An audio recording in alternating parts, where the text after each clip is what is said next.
ወንዶችዬ ማለት ነው። ልክ እንደ ሀይሚዬ እንደ ቅመሟ የኔ ኮረሪማ ማለት ነው። አዛኝ እኮ ነች፣ ግን እግዚአብሔርን ከልቦ አዛኝ ነች። እና እንደዚች አይነት ሚስት ያንተ ችግር የኔ ችግር ነው። ስለዚህ ችግራችን በጋራ ሆነን እናስፈነጥረዋለን። እኔ ከአንተ ጎን ነኝ የምትል ሚስት ፈጣሪ አምላክ ይስጣችሁ።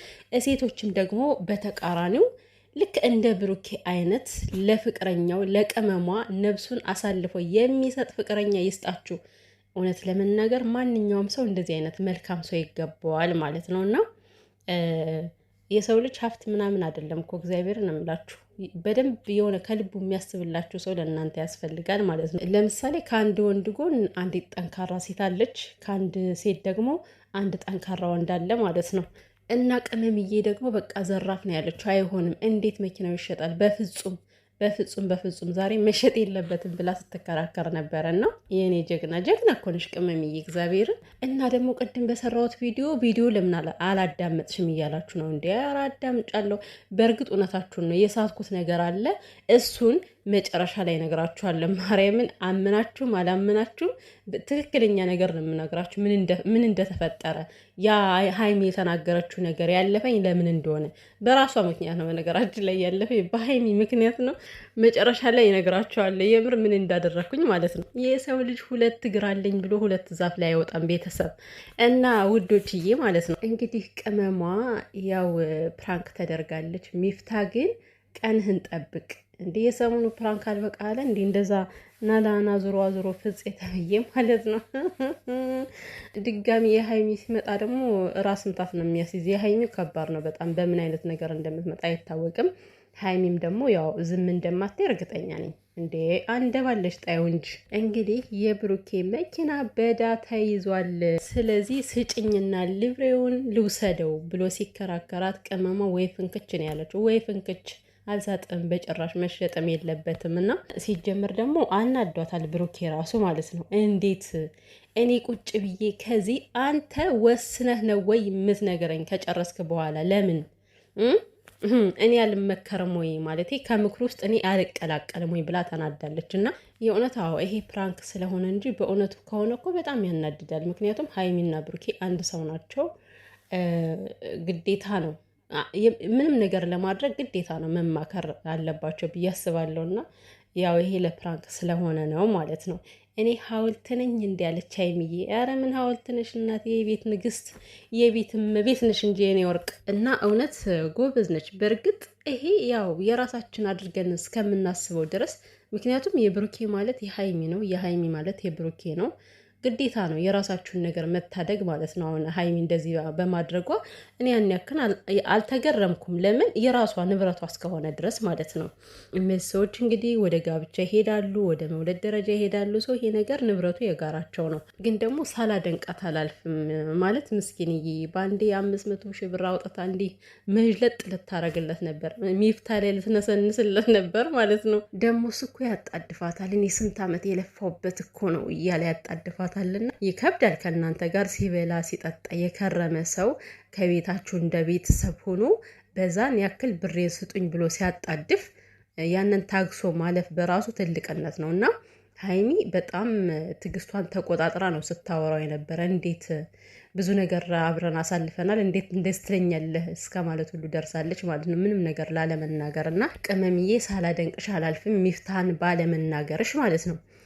ሌላኛው ደግሞ አንድ የታዘብኩት ነገር ይገርማል። ሀይሚ ብር እንደሌላት ስላችሁ አላት፣ ግን ብሯ ከቡክ እንዳልሆነ ላይክ እንዴት ነው ሁሉም ሰው ይጠይቃታል ብድር ማለት ነው። እና አሁን ብሯ ሁሉ ከቦኳ ቢኖር ኑሮ ማለት ነው 500 ሺህ ብር ብቻ አይደለም የምታወጣው፣ ምናልባት ሙሉንም ራሱ ልክፈል ትላለች አቅሟ ከፈቀደ ማለት ነው። ግን አያችሁ አይደለ ለሰው ትሰጣለች ማለት ነው። ከባድ እኮ ነው ግን ማለት ነው። ብር የምታበድሩ ሰዎች ከብሬ እኮ ነው የሆነ አግባብ ሊኖረው ይገባል እኮ።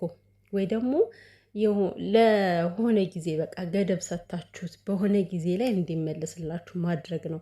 እና እንዴት ነው ገና ተቀብላ ከዛ እንደገና ጠርቀምቀም አድርጋ ነው ለመክፈል እያሰበች የነበረው ማለት ነው። የኔ ቅመም ያው እንግዲህ ብሯ ከወንድሞቿ ነው የሚሆነው፣ ሌላ ከየት ይሆናል? የኔ ቆንጆ ግን እኮ አሳዘነችኝ የምር ሲያስጨንቃት። ከ500 ሺህ ብር ሌላ ጨምሪ ሲላት በቃ እኔ ሄጄ ላውራና በቃ እኔ እሰጣለሁ ችግር የለውም። ሚፍታ ደግሞ ምንድን ነው ፕራንክ በደቂቃ ተጀመረ እንዴ? 2 ደቂቃ 30 ሰከንድ ሰጥችሻለሁ እያለ ያጣድፋት ጀመር ማለት ነው። ግን እንዴት ሲላት እንዴት ነው የማትነቃው ሀይሚዬ? እንዴት አልነቃሽም? ግን በዚህን ያክል ሲያጣድፍሽ እና ሲያቻኮልሽ ማለት ነው ላይክ ሀገር እንደምትቀይሪ ሁሉ ነው ሲያጣድፈው የነበረ ሚፍታህና። ለማንኛውም የኔ ቅመም ይመች፣ በጣም ትለያለሽ ማለት ነው። አድንቀንሻል፣ ብራቮ ብለናል። ግን ደግሞ የሆነ እንደዚህ አይነት መፈታተን ከፈለጋችሁ በምችሉት ነገር ሳይሆን እስኪ አቅማችሁ በማይፈቅደው ነገር ተፈታተኑ። ከዛ ያን ነገር ለመወጣት ምን ያክል ጥረት ታደርጋላችሁ የሚለውን እኔ እስኪኛም ማለት ነው። አሁን ሀይሚ ባይኖራትም ራሱ ተበድራ እንደምትሰጥ ነው። ገብቷችኋል? ይሄን አቅሟ ስለሚፈቅድ ግን በጣም ከባድ የሆነ ፈተና ቢመጣ ምን አይነት እርምጃ ይሄዳሉ የሚለውን ብናይ ጥሩ ነው። እና ቅመሟዬ ዛሬ የምር በጣም አድንቀንሻል። እውነት ለመናገር የሰው ልጅ በፕራንኮ በምናያቸው ባህሪዎቿ ወይም ደግሞ የወንድየው በፕራንኮ በምናየው ባህሪው ልንገምተው አንችልም። አሁን ፕራንክ ሲሰራሩ ሀይሚና ብሩኬ ሲጣሉ ሌላ ማንነት ነው ያላቸው አይደለ? ሌላ የሆነ ክፉ ነገር ይነጋገራሉ፣ ደስ የማይል ባህሪ ያመጣሉ። ግን ትክክለኛና እውነተኛው ባህሪያቸው ደግሞ በጣም ሩሩህና አዛኝ ናቸው እነዚህ ሰዎች ማለት ነው። በጣም የሚነገርላቸው ናቸውና ትለያላችሁ ሁለታችሁም። ብሩኬም ቢሆን ያኔ ሀይሚ ታመመች ሲባል እንግዲህ ምንም ነገር ይቀራል ነው ያለ። በቃ ዋናው አንቺ ዳኝ እንጂ ምንም ነገር ይቀራል ነው ያለው። እና ውዶችዬ ቅድም ቪዲዮ ለምን አሰሚም ላላችሁኝ ማለት ነው ቪዲዮ እኮ አይሰሙም ነው እንዲ። ኧረ እንደውም በጀምላ ነው የተናገራችሁት። ቪዲዮ አይሰሙም። ማን ነው ቪዲዮ የማይሰው? እኔ እንኳን አይደለም የነ ሀይሚን ቀርቶ ማለት ነው ቤተሰብ ማርያምን እኔ የእዩ ራሱ እጅ እያለኝ የእዩን ወሬ እስከ መጨረሻው የምር እስከ መጨረሻው ነው የምሰማት። እና እንግዲህ ካዳመጣችሁኝማ ልንገራችሁ ምን እንደተፈጠረ።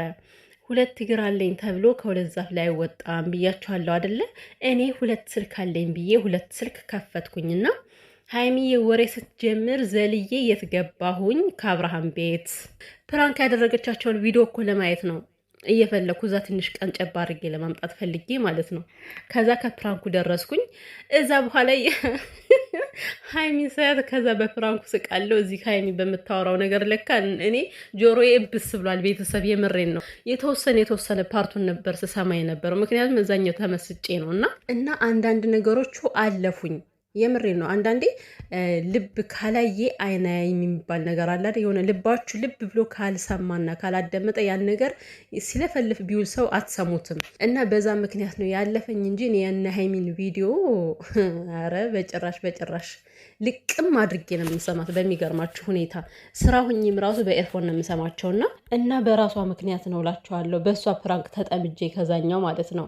የድሮ ቪዲዮቸው በጣም ፈታ የሚያደርግ ስለነበረ በ2 ስልክ ከፍቼ ነው ጉድ የተሰራው ልላችሁ ፈልጌ ነው። እና ቪዲዮ ሳታዳምጡ መስራት አሁን ዛሬ ልክ እኔን እንዳላችሁኝ ነው። እንግዲህ የሰው ልጅም ሲሳደብ በዚህ መልኩ ነው። ገባችሁ አይደለ? ነገሩን መጨረሻውን ምን ላይ ደረሰ የሚለውን ሳያውቅና ሳይሰማ ይሳደባል፣ ዝም ብሎ ማለት ነው። ደግነቱ ስድብ አይደለም። ሀይሚ ስጦታ እንደተሰጣት ብቻ ነው ያልሰማሁት እንጂ ከዚህ በላይ በጣም መጥፎ ነገር የሚናገሩ አሉ፣ የሚሳደባሉ። እና እህልን አላምጦ ነገርን አዳምጦ የሚባለው ለዛ ነው ልላችሁ ፈልጌ ነው። እና ያለፈኝ ምክንያት እንደዛ ነው እላችኋለሁ። እንግዲህ ይህን ነገር ምነግራችሁ ካመናችሁ ነው። ያው ብዙ ጊዜ ቪዲዮ ሳናይ ቪዲዮ የምንሰራ የሚመስላችሁ ሰዎች ይሄ ስህተት ነው። እኔ የሌላውን አላውቅም። እኔ ግን ክርስቶስን ሁላቸውንም ጨርሼ ነው የማያቸው።